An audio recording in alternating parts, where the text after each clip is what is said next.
All right. Well, good afternoon again, Janelia. Welcome back to my kitchen and back to the COVID-19 weekly science seminar series. Today is our first Double Trouble lecture. We are pleased to welcome two excellent guests from UC San Francisco, Shokat and Nevan Krogan.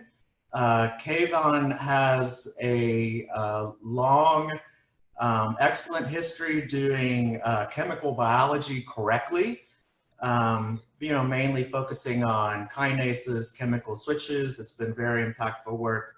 Nevan is an expert in proteomics, particularly in the assembly of protein-protein interaction maps for systems.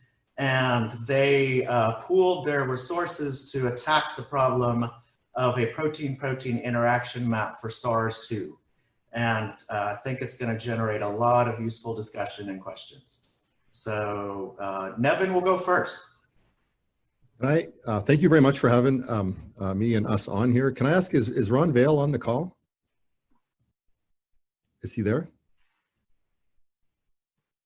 So just assume he is. Okay. Well, Ron actually hired me.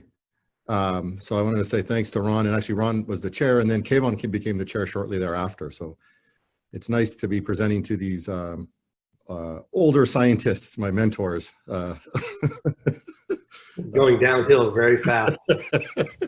So we're going to be telling you about obviously a recent, but very collaborative and exciting project that's been ongoing over the last couple of months. And it actually was just released a few hours ago. So this is a very good timing. It's how we generated a SARS-CoV-2 protein-protein interaction map and then used it to identify drugs and compounds that could be used in a repurposing way to help fight infection. And this was started through QCRG. It's the QBI Coronavirus Research Group. The QBI is the Quantitative Biosciences Institute at UCSF, which I'm the director of. And QBI is focused on a couple things: technology and putting technology together in an innovative way, and collaboration as well. So we were in a really great position, I would argue, to respond to this COVID-19 pandemic and bring our integrative skill sets together to try to come up with solutions. Okay, next slide. So just an overview of what you're going to hear about today. We've created the first ever blueprint or map of how SARS-2 comes in and hijacks and rewires the host during the course of infection using all, I think there's 29 or 30 different viral proteins through a protein-protein interaction approach. As I said before, we use this map in collaboration with Kevon, Shokat, and Brian Shoichet and others to identify two key drug classes that look very promising, at least in a laboratory setting, in terms of fighting off SARS-2 infection. During this process, we identified an over-the-counter medicine that actually appears to be pro-viral and that it promotes infection that we want people to be aware of. And this work is spurring on the initiation of several clinical trials, which we're very excited about, and Kevon can speak to later. Next slide. So in my mind, it's not that big of a surprise we're dealing with this pandemic. If you look at over just the last 20 years, there's been a number of coronaviral infections that have been problematic, starting with SARS-1 in 2002 and MERS in 2012. Those two viruses had a much higher mortality rate than SARS-2, which was good. We're dealing with SARS-2 now, but of course SARS-2 is so much more infectious, and that's been the huge problem in trying to contain it. And our work right now is focused on SARS-2, but we're actually going back now looking at MERS and SARS-1 to generate data there to be more predictive about when SARS-3 comes along, or COVID-22 or COVID-24. Next slide.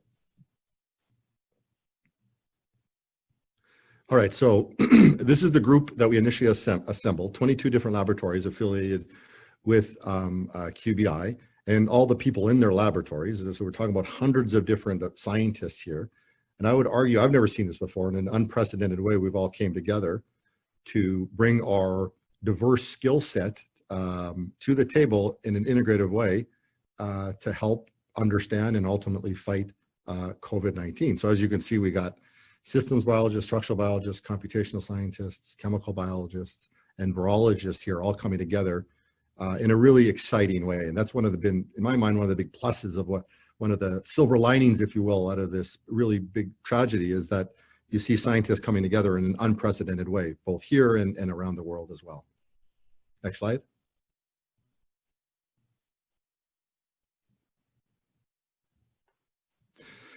So you can see this is a truly multidisciplinary trans-world collaboration. I think there's over 120 authors on this paper, and we have scientists from not just UCSF, but Mount Sinai Hospital, the Pasteur Institute, as you'll hear, but also scientists in Cambridge in England and University of North Carolina and in Seattle and San Diego. So it's been a really exciting collaboration over the last a couple months, generating this map, making these predictions, and then testing these predictions. And then now we have potential chemical matter that could be introduced into people very, very soon. So it's amazing how fast all of that has happened. Next slide.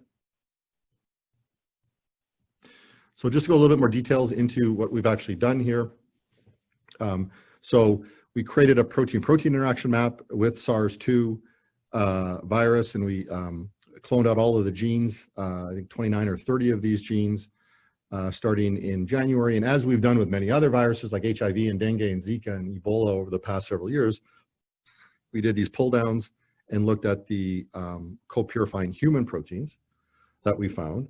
And this map is really fueling more directed hypothesis-driven research around COVID-19 and SARS-2 biology in terms of structural analysis, biochemistry, chemical biology, bioinformatics. And one of the goals here is to put all these pieces together to come up with the most important human proteins that we think the virus needs, then try to pharmacologically inhibit those proteins and see what effects that has in an infection assay.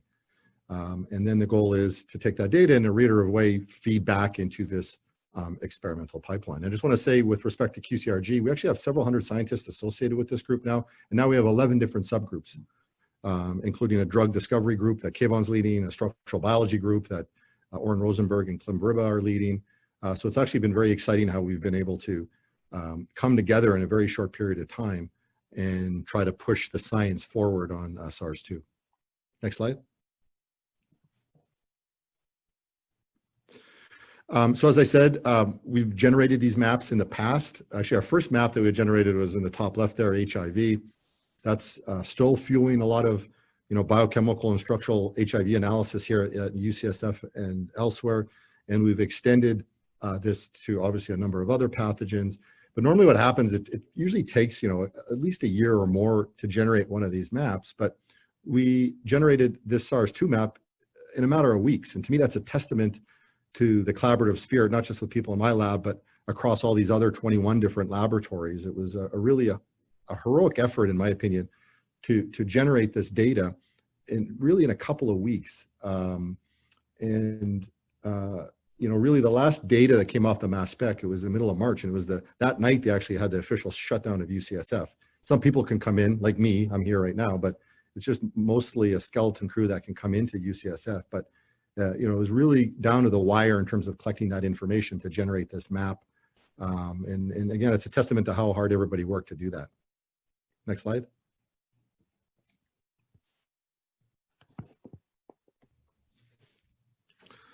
So just to give a sense here of the timeline, obviously this was a virus that very few of us really knew a lot about at Christmas time. And the virus was characterized, I think for the first time in the United States, the middle of January. And then the sequence was deposited, I guess, on GenBank. And a senior scientist in my lab, David Gordon, downloaded that sequence on January the 24th.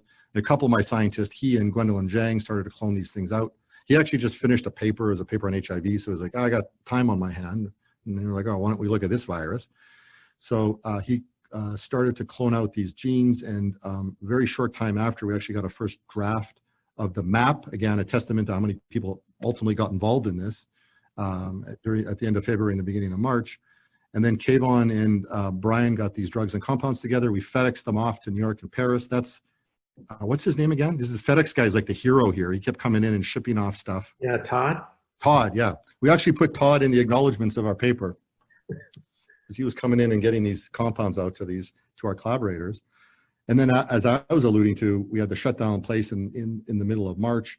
And then a few days later, obviously we're working remotely. We had put out on bioRxiv the initial draft of the map and a number of predictions from the map about which drugs and compounds that we thought could work. And as of a couple of hours ago, our paper came out where we actually now show some of the predictions being tested, and we're excited about a couple of sets of drugs that we're going to talk about in more detail.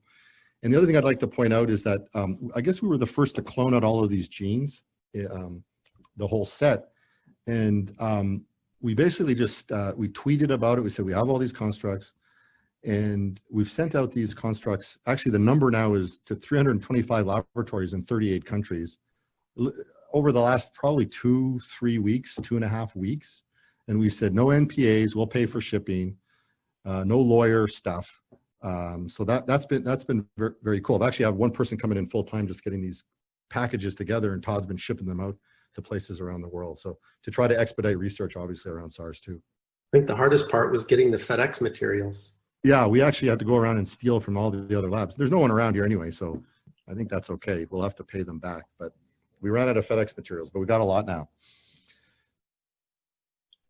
Okay, so the idea here is that we're targeting host factors as a therapeutic strategy. All right, there's a lot of efforts out there trying to find drugs that target the virus, but this is different, right? We're generating the map, and then we're making predictions about drugs and compounds that'll target the host factor. And I think there's a couple of positives here. You don't have to worry so much about resistance, right? Because you're targeting the human protein. And if you remember with HIV, the big issue there was you got a cocktail of drugs that targeted 3 different HIV proteins, and that's how you overcame resistance at the end of the day. It can get to pan-pathogenic therapies. What we see is viruses are hijacking similar host machinery. And if you have a treatment for one host factor, it could work for COVID-22 and COVID-24. There's a problem here with toxicity, but I think it's overcome if you're going to be focused on, as Kayvon and Brian did, on FDA-approved drugs and drugs in clinical trials that have passed toxicity. So the effort is to repurpose these to see if they have any effect on infection. I think, Nevan, one thing is that if people had done the work with SARS and MERS to make direct-acting agents, they might have been available now for this, but the companies just didn't pursue that. They did that and then they put them on the shelves because, as we showed on that other slide, the infection rate sort of subsided. So it's a little frustrating that we knew nearby families that we could have inhibited and just didn't. Well, and also NIH stopped funding coronavirus research, right? And in 2003, there was a lot of money, and then it just dwindled away. I couldn't agree more that we should have been looking at this. We will be now for the next foreseeable future, obviously. So here's a picture of the genome. There is some debate what the actual numbers are here, but we took maybe a conservative view to try to be as inclusive as possible with respect to putative ORF. So we have 16 different non-structural proteins. There's no debate about that. 4 structural proteins. And then we have these accessory factors in green here, these 9 genes, which I think are just absolutely fascinating. There's some debate about if these are expressed or not. I think most of these, if not all of those, have been shown to be expressed looking at these RNA-seq experiments that have been published. And as we were talking about before, there may be some other ORFs that are being translated here, in a more comprehensive look at this, potentially by ribosome profiling could reveal new ORFs that we should be looking at. The next click. And then what we did, we didn't get all 29. There was the big one we couldn't get yet. We actually have it now in the lab, NSP3, which is the protease. And there was one or two other ones we couldn't clone. But we got most of them. And what we did was put affinity tags on them, expressed them in HEC293 cells, purified them, analyzed the material by mass spectrometry, and then used algorithms that we and others have developed in the past to come up with what we claim is a high confidence SARS-CoV-2 human protein-protein interaction map. Okay, next slide. So here's a look at the map. I got to say one thing about this map. I've probably looked at 15 different viruses in this pipeline before. This is actually the most interesting in terms of, in my opinion, the different biological processes that this virus gets its fingers into. It's a really unique virus in that way. And from a research point of view, if you think about viral proteins as probes, this is a really great virus to be studying, because it really gets at a number of cool complexes and pathways across the board, across many different processes. So in total here, what do we have? 27 different SARS-CoV viral proteins, 332 protein-protein interactions. The circular nodes are human proteins. If it's a drug target, it's an orange node.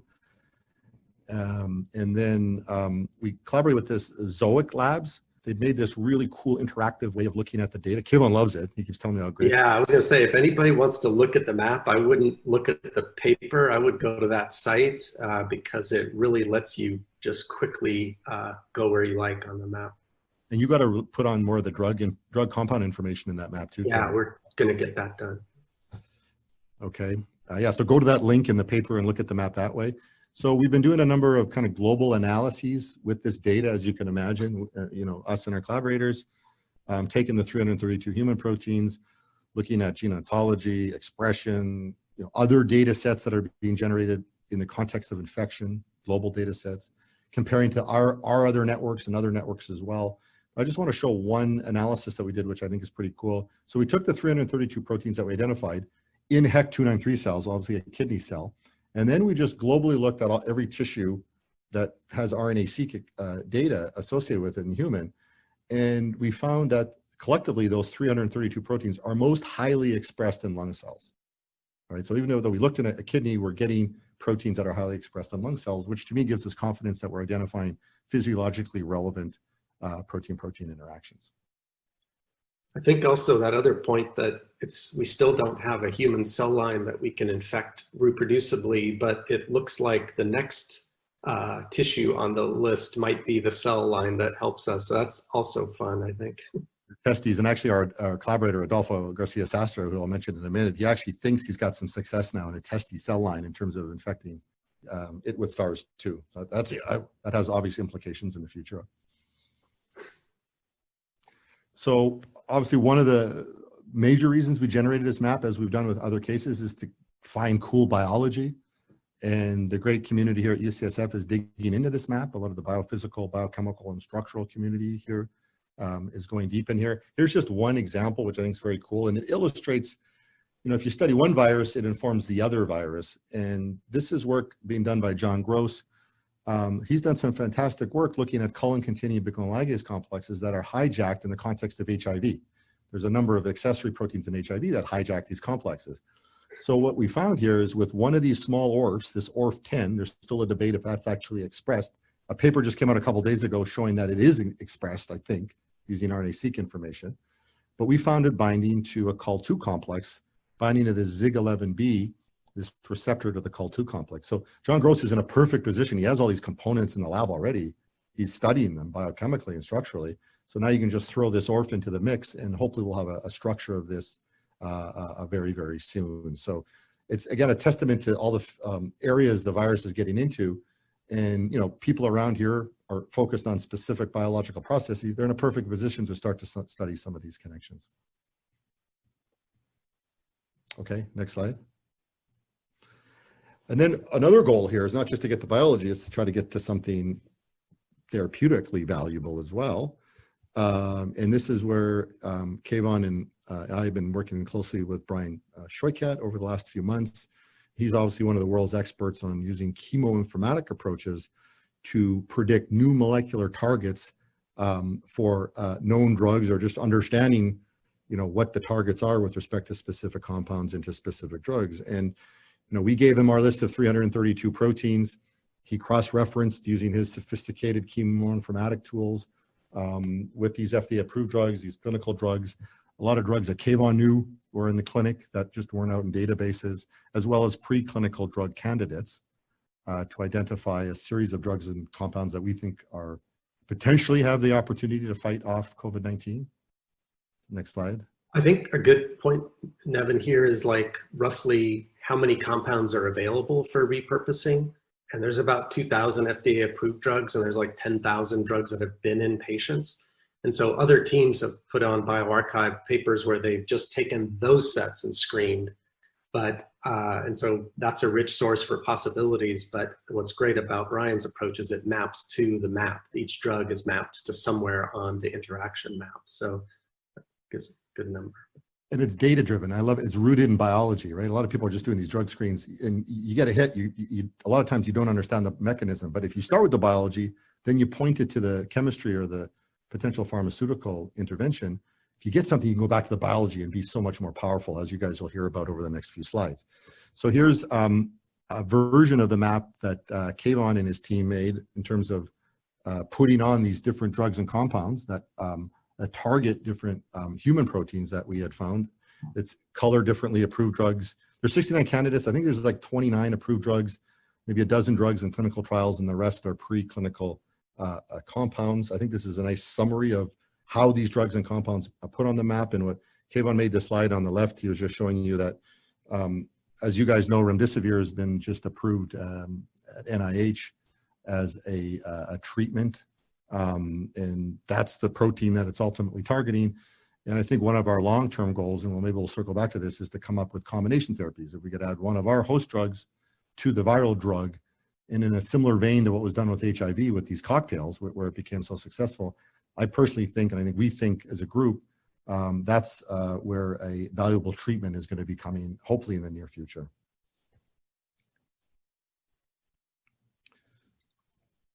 And I guess just to zoom up on one piece of this, if you look at this one protein, NSP13, very interestingly, it's connected to the centrosome.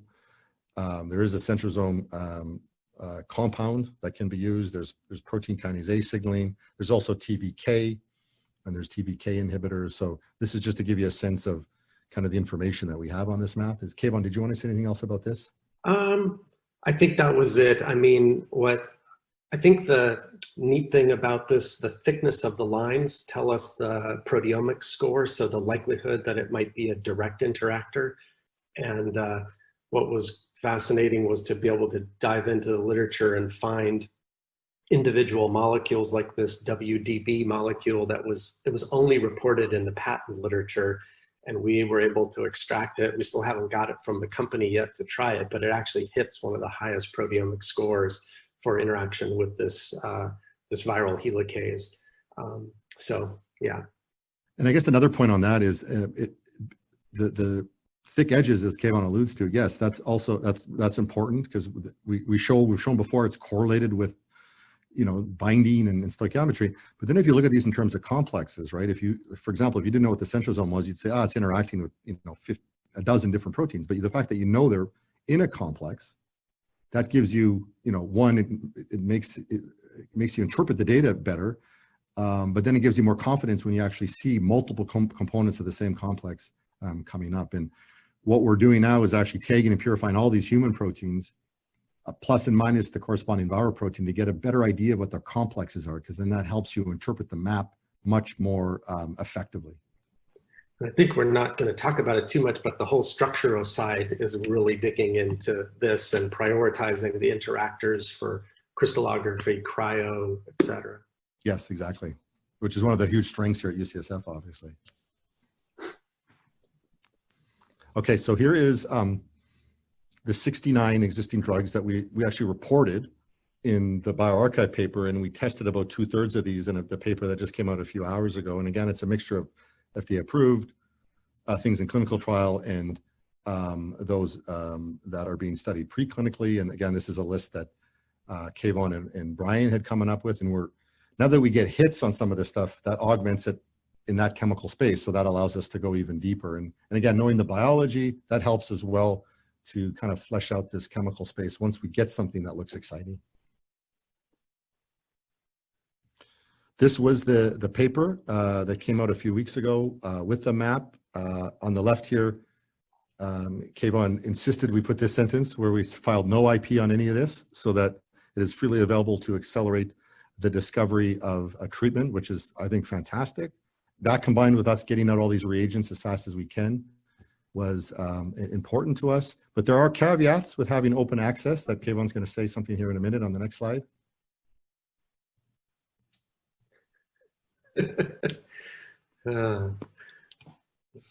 Thank you, bioRxiv. That was normally rapid dissemination of data is a good thing, but in this day and age, I guess you got to be a little bit careful about what you put out there. Okay, So now back to some real scientists. So we didn't have the virus propagating in San Francisco here in the Bay Area. People like Melanie Ott are doing some heroic work trying to get that virus up and going here. I think she'll have it soon. But we needed to test our drugs and compounds. And we leveraged some really fantastic collaborations that we've forged over the last several years to test our drugs and compounds. And testing them in 2 different places, in 2 different continents, getting similar results gives us more confidence that what we're finding is actually real. So we've had a great collaboration with the Pasteur Institute over the last several years. This is between QBI and the Institute Pasteur, most notably Marco Vignuzzi, who's been great, and his team's been working around the clock on this stuff, Olivia Schwartz, as well as Christophe Danfrey.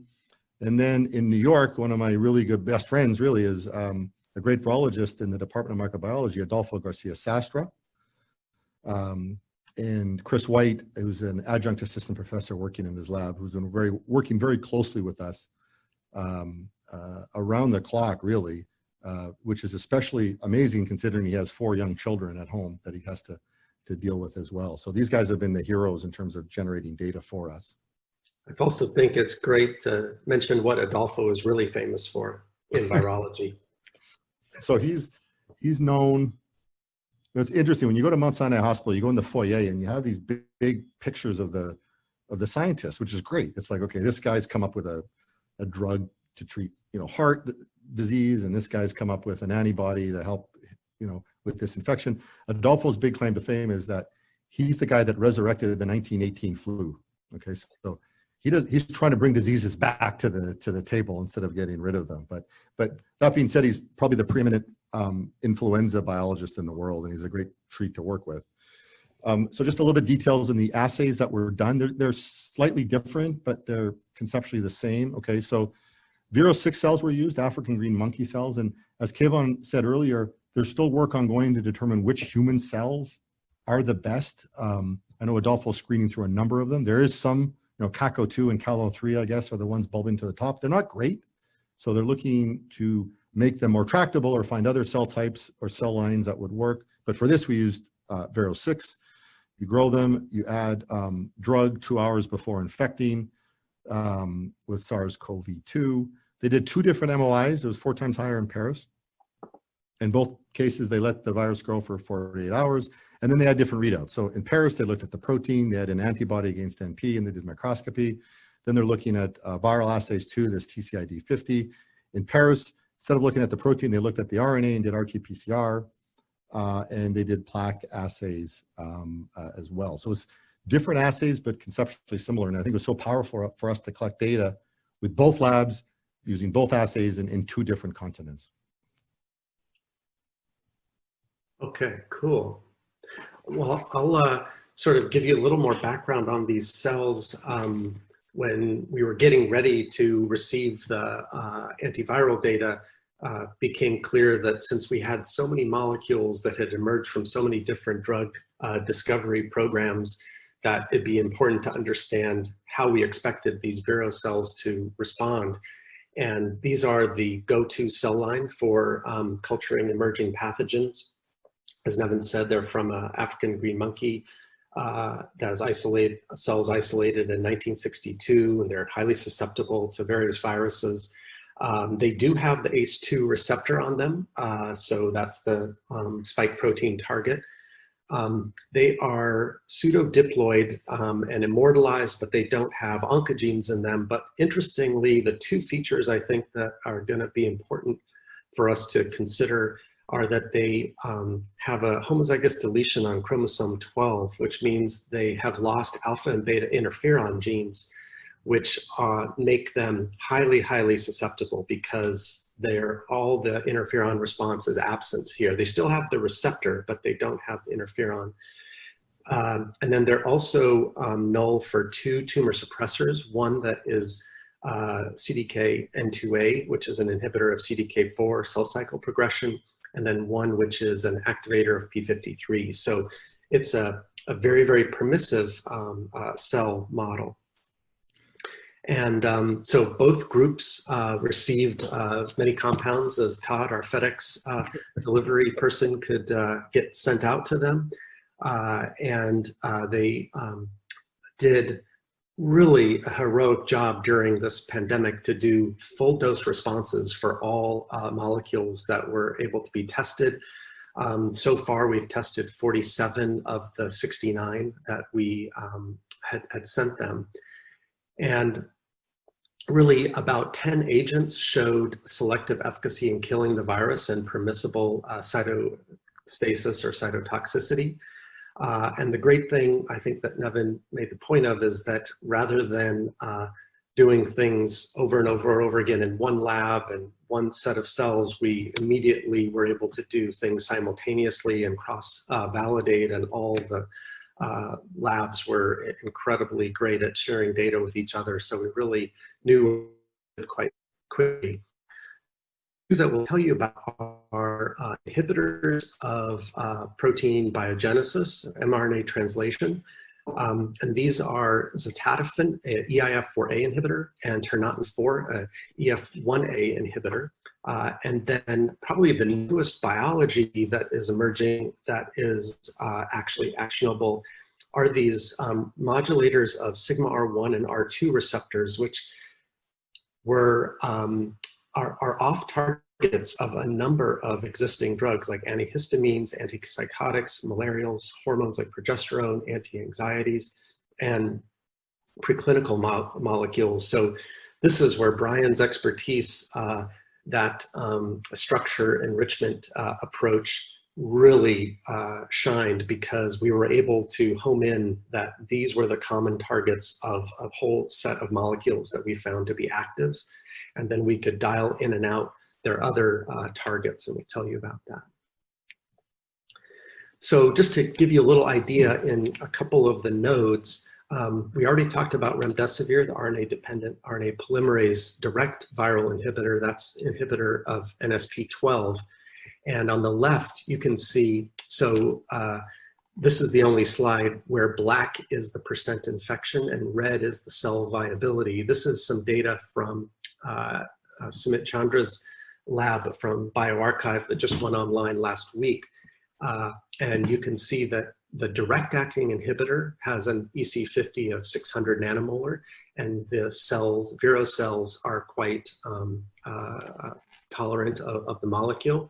That's expected, since this is targeting the viral protein and should be able to dial out all the host factor targeting. This dashed line roughly represents the starting cells at time 0. So we can kind of get an idea, and you'll see this later over here. So as we go to different host factor target molecules like the RIP kinase 1 inhibitor, ponatinib, or the BRD2/4 degrader molecule. This is a binder based on a molecule called JQ1 that binds to BRD2 and 4, and then it has a thalidomide piece that brings in an E3 ligase to degrade. And you can see that these two molecules really didn't pass our test and were deprioritized because they basically affect cell viability, viral RNA, as well as viral titers, almost in parallel. This DBET6 molecule in particular has lower infection, but the cells die at exactly the same rate. And importantly for us, they go below the starting cell population. So that means these molecules are, at these doses, in fact, toxic to the Vero cells and kill them. So this is really what we're, important information, but not something we would move forward with. And I mentioned protein biogenesis was a really highlighted vulnerability that we think we can exploit.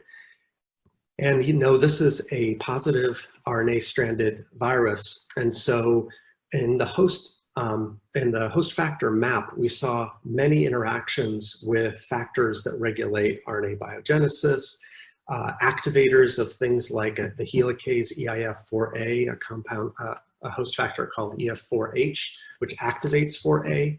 So once we saw all that, we collaborated with other people at UCSF like Davide Ruggiero and Jack Taunton to bring in all of their expertise and molecules that targeted every step that we could think of.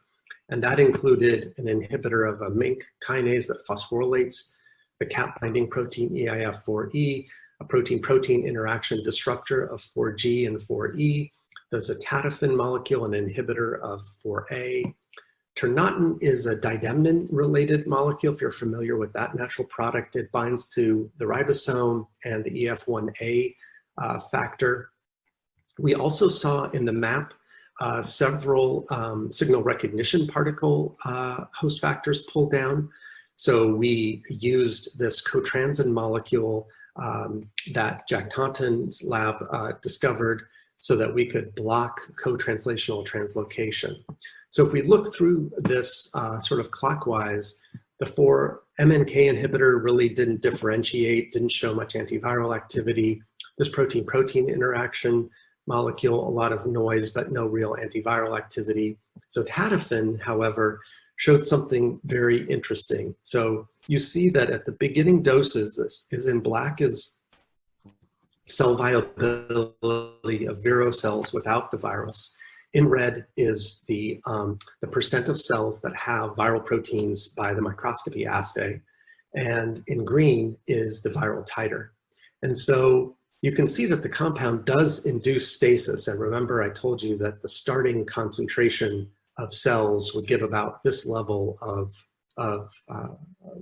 ATP measurement in the cells.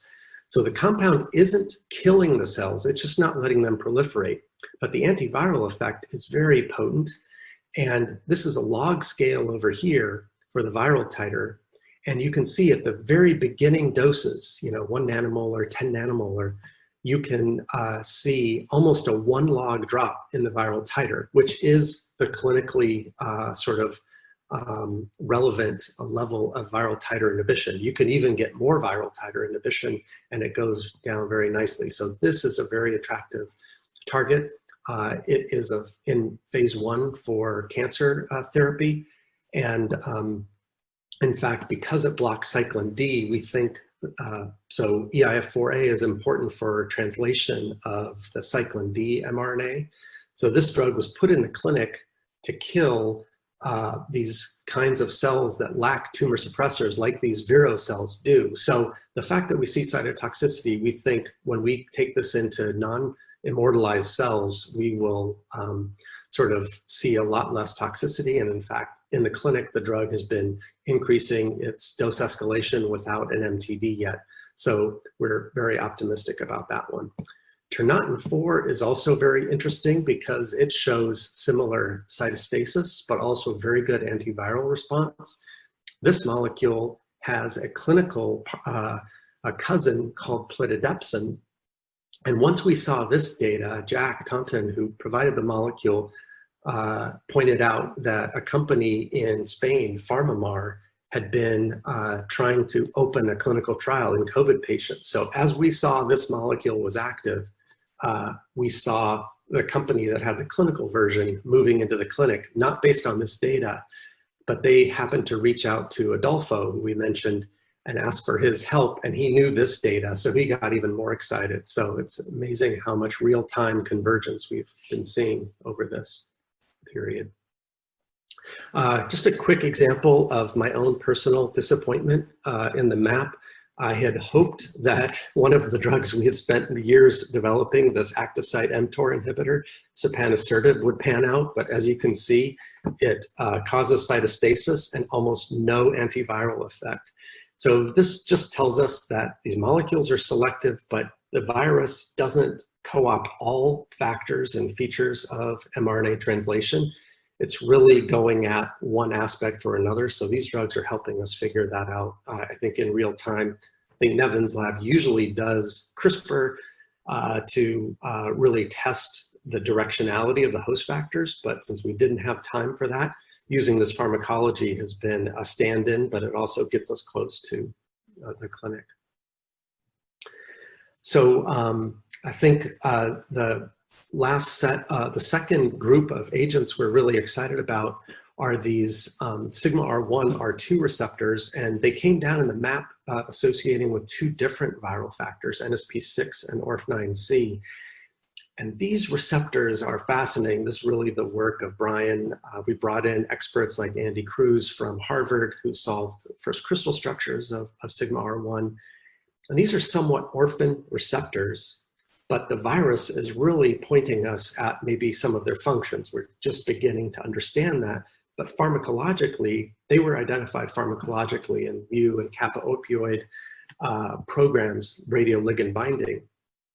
And the first molecule that stood out, I still remember when the New York group sent us a late night email showing PB28. You can see it has a very nice antiviral response on the vero cells. It shows no real toxicity. The green is the viral titer, and that drops off very, very nicely. In the same data set, we saw hydroxychloroquine, which we were reading and hearing a lot about, and still are. It has a similar antiviral, pretty good tolerability on the vero cells, and the viral titers drop. So these two molecules told us that sigma R1, R2 were likely to be relevant host factors that we could pharmacologically target. So then Brian's group dug in to the pharmacopoeia and found more and more agents that would have these features. And as I mentioned early on, a lot of these antihistamines, psychotics, antimalarials, hormones like progesterone have off-target effects on the host factors, sigma R1, R2, that we think are the most relevant. And so we had PB28 was our sort of preclinical signal finding molecule, but then clopirastine was quite good. Now you'd look at hydroxychloroquine and you'd say, well, that's similar. It's not that different on this cell assay. Why not just, let the hydroxychloroquine trials read out? The problem is that hydroxychloroquine and many of these agents also hit the HERG channel, which is involved in repolarization of cardiomyocytes.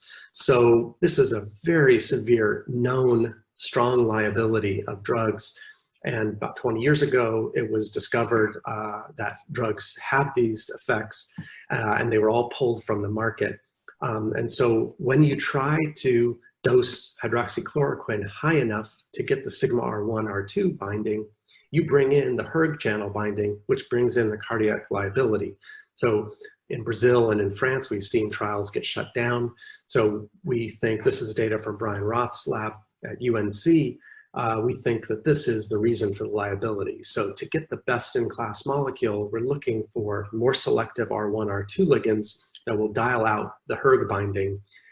And I think I'll hand it back to Nevan, and there'll be another point about sigma R1, R2 as well. Thanks, Kevon. One of the things I just want to say, one of the great things that I've seen over the last few months is Kevon transforming in from a chemical biologist to a virologist. You were given a presentation at UCSF, a couple hundred people talking about virology, and you were actually answering questions about virology, and that's quite remarkable. I'm asking Kevon questions about virology. So that's the next chapter of your career, Kevon, I guess. I sometimes wonder who's even talking. Tell me about it. So if you want some virology questions answered, you go to Kevon. So I think this is a neat experiment here that the crew in New York did. So if you remember, the way the assay was done before is that we added the drug, waited a couple hours, and then infected. Okay, but here's a situation where we did a time course in terms of when we add the drug. So we added it like we did before, minus 2 hours infection, right at infection, and then 2 and 4 hours post-infection. And we're doing this at an incredibly high MOI, about at least 10 times higher than we did in the other experiments. So there's a lot of virus in there. And what's great to see is that even after you've infected cells, the drugs that we're actually most interested in still have a very strong antiviral effect. That says a couple things. First, it says it's probably not entry that these drugs are having an effect on. They're getting into the cell and they're having an effect on specific host proteins. That's our model. And I guess if you could extrapolate this to humans, I don't know if you should or not, but if you tried to, you'd say, all right, this could be working if somebody is infected with a lot of virus, there could be some positive effect. Obviously the tests have to be done in humans, but that's one thing that you could extrapolate from this information. It's kind of a simple experiment, but there's a lot of mechanism you can extract from it. Some different observations here. Kevin talked about sigma 1 and 2 receptors. They're perturbing the virus through seemingly different mechanisms than what we've seen with Kevon's translational inhibitors, potentially through cell stress response. And it comes back to this point about combination therapies. I think we're very excited about that. Trying these in combination, that's the experiments we're doing right now, taking from one class and the other to host factors.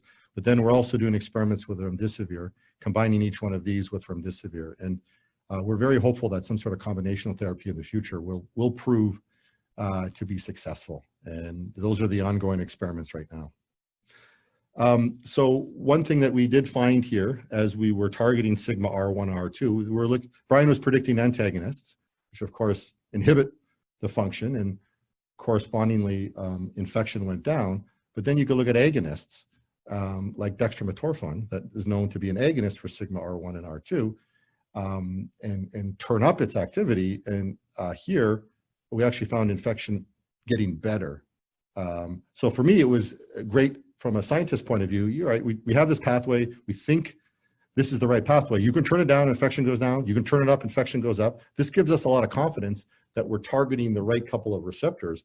But of course, there's other consequences here, that dextromethorphan is pretty much in every single cough syrup that one can get. And if you have COVID-19, you're coughing, obviously this is something you'll be taking. Now, that's a big jump from showing proviral activity in the lab and cells to does it have any proviral activity in humans? We have no idea. But this is information we just thought we should be pointing out to the scientific community and beyond, that we do see these things, with the strong caveat, more work has to be done to see if there's any proviral activity in humans. All right, so what's next? We shared this information with drug makers, government authorities, public health officials. Several companies are taking these agents into clinical trials. Kevon alluded to some of that work. We're continuing our research on COVID-19 in a variety of different ways. We're very excited about going after the host for a number of reasons, including the potential for it to have pan-pathogenic applications. I think we got a couple more coming up here, Kevon. Oh, there you go. Obviously, we want to be resuming our research on other non-COVID-19 areas in the near future, but I'd like to just make a few final comments here about, I think, what we've learned from studying COVID-19, especially in terms of the kind of collaboration we can do and how fast we can move. I'd like to see that type of spirit be brought back to us studying other disease areas and other biological mechanisms. And I mean, for me, it's always bothered me. Science, one of the problems for me is it's so siloed, right? And it's siloed across many different areas. And what we've seen is how fast we can move when we break down these silos and we all work together. And there's silos across different laboratories, just as using us as an example, 22 different labs, and now actually it's over 30 labs. We've all come together in a really unprecedented way. Not concerned about credit, just trying to get answers. We broke down silos across different institutions. We talked about some of that. And then also across pharmaceutical companies and academia. We're talking to a number of pharmaceutical companies trying to translate some of our findings more quickly. So, the question I have is, when the dust settles on COVID-19, why can't we come back and do research this fast? Look how fast we move. It was like Kevon's timeline. We didn't even know about this virus at Christmas. And here we are, we cloned out the genes, we made the map, we made predictions about drugs and compounds. We set up virological assays, we've tested those. And now we have some chemical matter that actually looks quite promising that could be moving into humans in a matter of 3 months. Why can't we do this all the time? So I would argue that the infrastructure of science needs to change, and now's the time to be doing that so that we can move this fast in the future, so that we can collaborate with all these different great groups. Obviously, we talked about QBI, Mount Sinai, Pasteur Institute, but there's so many other entities and groups that were involved ultimately in this collaborative effort. Across the world. That's how we could move so fast, and that's how we should be moving fast in the future, through collaboration. And I think that's... That the last slide, Nevan? Was it one more? Yeah. Oh, yeah. You want to take this, Kevon? You go for it. Yeah. All right, so we got Todd again here. So he was shipping out drugs and compounds to New York and Paris, and also shipping out all those plasmids to all over the world, to these 38 different countries. So when things calm down, Kevon, we got to take him for a beer. And, yes. And then we highlighted the authors acknowledge their partners and families for support in childcare. So I have slightly older children, not quite as old as Kevon, but a lot of the people had much younger children, and they really did an amazing job working at home, putting all of this together. So this should definitely be acknowledged as a huge support system for all the scientists. Yeah, thanks everybody. Thanks Loren and Sarada for inviting us. Yeah, well, that was excellent. So I know that you guys have to go promptly in and out in 10 minutes. So this will be a fairly efficient Q&A session. The first one up, this comes from Hershey and a couple other people. Since a lot of the molecules that you talked about are already existing drugs, do we have much data on people that were already taking them and how they're faring? Like, for instance, if lupus patients were not dying of COVID, that would have been an early point in favor of chloroquine, for instance. Yeah, I think that's going on. People are looking in that. There was a fascinating story on Monday in Science where people did that kind of analysis in China and found people on antacids like Pepcid seemed to have lower infection. And then, so people have been sort of really going after that. And we identified that molecule as a sigma R1, R2, or Brian did, as a ligand. So people are doing exactly what you said. Awesome. Second question, this is a combination of a couple of people's questions, is asking about 2.0 versions of the screen and what would you prioritize. Here are a couple suggestions. You're using only one viral ORF at a time as bait. You know, you could imagine that two of the viral ORFs are, you know, let's say they're obligate dimers. You know, so are you going to do, you know, multiple viral ORFs, maybe the whole viral proteome at the same time? Yeah, that's a great question. Actually, ironically, I was just talking to David Gordon. He's in the lab working. There's certain complexes that you want to be looking at, right? The 3-protein polymerase complex. So obviously, we just looked at these one at a time. That's the first iteration. Now what we're doing is co-expressing all three with a tag on one of them, purifying them, and seeing if we identify ultimately new interactions. A goal also would be, and we've done this with our viruses, is to try to put a tag on the viral genome. That's not going to come anytime soon, but maybe a second best that's worked for us in the past is to express a tag protein, then infect and do the pull downs in case you need other viral proteins there. But another key point is when we find a key human protein, say it's like sigma R1 and R2, we tag that using CRISPR on the genome and then infect, and then pull it down temporally, analyzing how the protein-protein interactions change. So there's so many different experiments that are going to be done. And just along those lines too, we're looking at SARS-1, we're looking at MERS, we're looking at coronaviruses that aren't as virulent, we're looking across different cell types. We're also looking at bat cells as well. So there's so much more information that we're going to be collecting over the next, you know, foreseeable future. And for the drug screen, we want to get it into a human cell that has interferon response because we think a lot of the host factors are probably restriction factors and things like that, and we're not scoring that. So I think we have some false negatives right now. Yeah, that was the next one of a 2.0 screen, is a cell line that does have interferon signaling. Yeah. Yeah, if you give interferon to these viro cells, the virus won't infect. So it's amazing, you know, it's very lucky, good interferon response. Yeah, then I had a version of that. I know this starts to get into the weeds, but could you do cell lines that express different human alleles of certain proteins? Well, I guess along those lines, you know, we're looking at different variants of the virus, different mutations, and seeing what effects they have on the network.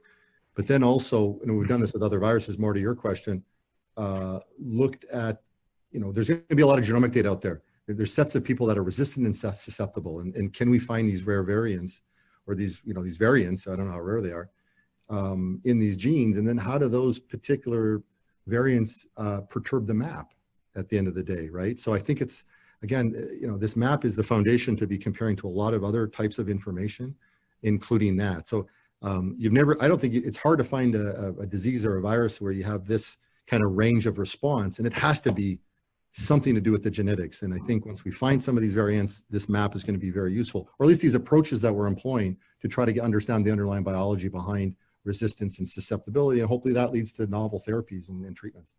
Yeah. And piggybacking off of that, there are two questions about why more men than women are dying. It could be, a fairly boring answer that women are in general more healthy or have a more robust immune system. But Royan noticed that after the lung, the next tissue up is the testis. I'm not certain. I haven't heard any reports of SARS-2 directly attacking the testis, but is that maybe indirectly telling you something about what men are expressing versus what women are? I think that's interesting, but I think maybe in our data that we presented, maybe the more telling piece of data would be that progesterone seemingly has at least some antiviral effect. And there was some talk earlier, maybe last week or earlier this week, about estrogen being used and maybe it's progesterone should be the one that used. Again, that's just, data in a laboratory that has to be translated into people, but that could be potentially some underlying biology behind it. I don't know, Kayvon, do you have any thoughts on that? Yeah, I think those sigma R1, R2 receptors also have some endogenous sterol-like ligands. And I don't know if there's any sex differences in those, but that could be, even beyond the hormones, there could be something. So that's, again, a point of these are orphan receptors, and there's a lot to discover. But I do think females are more healthier than males in general, so that has to be contributing to it in some point. Yeah, there's a lot there. Charles Zucker is on the call, and he says hello. And also he wanted to point out the pepsid result. What's the proposed mechanism for that? Is it direct inhibition of the protease? Or is it something with, a lot of viral processes are acid dependent? Is it more of an indirect pH effect? It was proposed in that science piece that Kayvon alluded to that it was binding directly to the protease, although I don't think there's any evidence to suggest that. So it's got to be doing something else. I don't know, Kayvon, what do you think? Yeah, this acid neutralization, hydroxychloroquine is thought to do that in endosomes, lysosomes. But to me, that's always been a little perplexing because a lot of drugs have those kinds of nitrogen heterocycles, and they don't all do that. So I think they bind to some proteins, and that's why we're excited about this R1, R2 potential. So it's a great question. For Charles, if he needs some Pepsid, I stocked up on it. Excellent. I'll pass that on. Actually, that compound in Pepsid, we actually tested it in our assays. It had no effect. That's not to say it doesn't have an effect in mammals, obviously. It could be something more along the cytokine storm. I don't know. It's good point. There's a clinical trial going on right now, so I'm very curious to see what happens with that. Let's see. We've got a couple more good ones here. Sujata points out that ACE2 is X-linked. So could expression levels of ACE2 be underlying the sex differences? Yeah, very good. I didn't know that. That's very cool. I didn't know that either. I was wanting to look into any of the host factors and whether they were X-linked or not, but I don't know if we did that analysis, so that's great. That's good. Yeah, maybe that would be a great 2.0 version of the screen, would be doing, feminized versus masculinized cell lines and see if anything popped out.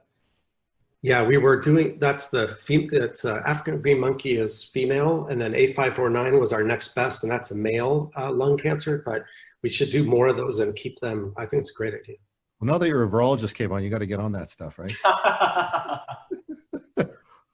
All right, I think we'll just, since you guys have to go, I think we'll just give you one last question before you go, and it's more of a big picture question. This is from Tim Ryan, who also says hi. And, your last slide, left us with, definitely we need more of this collaborative Manhattan Project scale work in science. Maybe just can you say, do you think that's realistic, or is it just going to go right back to, you know, the normal academic grind after this is over? I think it's going to change. The question is, how much are we going to change? I think what you're seeing here, it better force a change. You know, I'm only interested in projects that one or two labs can't solve at the end of the day, right? And it's been so exciting for me to bring together chemical biologists, virologists, structural biologists, and in such an unprecedented way. In some ways, that's really systems biology. That was the kind of goal of systems biology, in my opinion. We're seeing it in action here. So one of my primary goals, if not my top goal, is to work as hard as possible to retain this vibe and help change the system where we can do this again and again and again. Yeah, because after this, we have to do climate change. So I hope you guys are ready. You can only do one career switch. Well, Kayvon, Nevan, that was amazing. Wow. But we'll let you guys go, and thank you so much. Thanks for inviting us. Stay well, everybody. Likewise.